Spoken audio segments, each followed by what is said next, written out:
संभाजीनगरमध्ये वंचितकडून बॅनरबाजी करण्यात आली आहे। बॅनर बनवून सगळे सोयरे GR रद्द करण्याची मागणी करण्यात आली आहे। वंचित आघाडीकडून ही मागणी करण्यात आली आहे। वंचितचे प्रमुख प्रकाश आंबेडकर जे जरांगे पाटील यांना भेटलेले होते, त्यांच्यासोबत बातचीत केलेली होती। त्याच वंचितकडून सगळे सोयरेचा जो GR काढण्यात आला आहे तो रद्द करा अशी मागणी करण्यात आली आहे। त्यासाठी बॅनरबाजी करण्यात आली आहे। मनोज जरांगे यांच्या मागणीविरोधात वंचितची ही बॅनरबाजी पाहायला मिळते। आरक्षणाबाबत सरकार मनमानी करत असल्याचा आरोप सुद्धा या ठिकाणी करण्यात आला आहे। राजर्षी शाहू महाराज यांच्या जयंतीनिमित्त वंचितकडून ही बॅनरबाजी करण्यात आली आणि या बॅनरवर सगळे सोयराचा जो GR काढण्यात आला होता राज्य सरकारकडून तो रद्द करा अशी मागणी वंचितने केलेली आहे। त्यामुळे आता यावर मनोज जरांगे पाटील यांची नेमकी काय भूमिका येणार याकडे लक्ष आहे आणि याविषयी अधिक माहितीसाठी आपले प्रतिनिधी सचिन बडे हे थेट संभाजीनगरमधून आपल्या सोबत जोडले गेलेले आहेत। सचिन, काय सांगाल? एकीकडे वंचितचे अध्यक्ष प्रकाश आंबेडकर मनोज जरांगे पाटील यांच्यासोबत भेट घेत होते तेव्हा जेव्हा ते आंदोलन करत होते आणि त्यानंतर लक्ष्मण हाकेंसोबत सुद्धा ते दिसले होते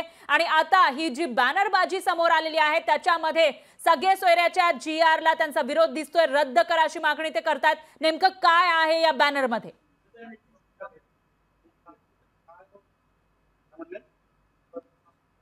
सचिन, आवाज येतोय माझा?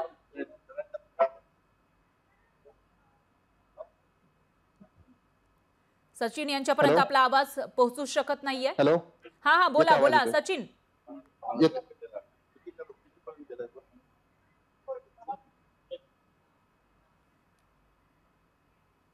तर सचिन यांच्यापर्यंत आपला आवाज पोहोचू शकत नाहीये। मात्र आपले प्रतिनिधी सचिन बडे हे थेट संभाजीनगरमधून जोडले गेले आहेत।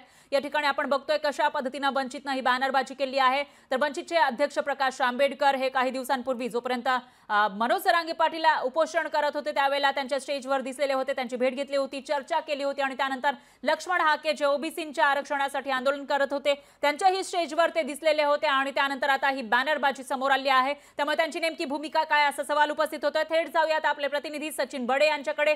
सचिन, काय सांगाल? वंचितची ही जी बॅनरबाजी समोर आली आहे त्यामध्ये नेमकं काय लिहिलेलं आहे आणि काय म्हणणं आहे वंचितचं?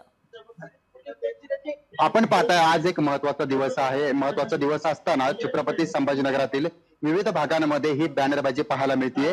यामध्ये स्पष्टपणे असं लिहिलेलं आहे की सगळे सोयऱ्यांना या ठिकाणी विरोध केलेला आहे। जो काय अध्यादेश आहे तो रद्द करण्यात यावा अशी मागणी वंचित बहुजन आघाडीच्या वतीनं या ठिकाणी करण्यात आलेली आहे।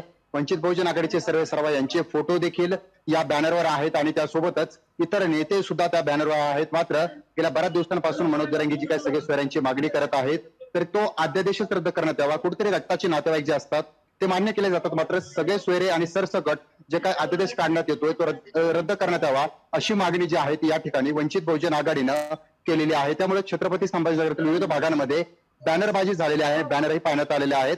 या बॅनरबाजीच्या माध्यमातून ही मागणी केली आहे की सगळे सोयरे अध्यादेश रद्द करण्यात यावा। निश्चितच सचिन, त्यामुळे आता या मागणीवर वंचितने जी मागणी केलेली आहे ती मान्य होणार का असा सवाल आहे आणि त्याचबरोबर जरांगे पाटलांची काय भूमिका असेल तेही बघावं लागेल। दरम्यान धन्यवाद तुम्ही दिलेल्या या सविस्तर माहितीसाठी। लोकशाही मराठी ऐका, पहा, जागरूक रहा।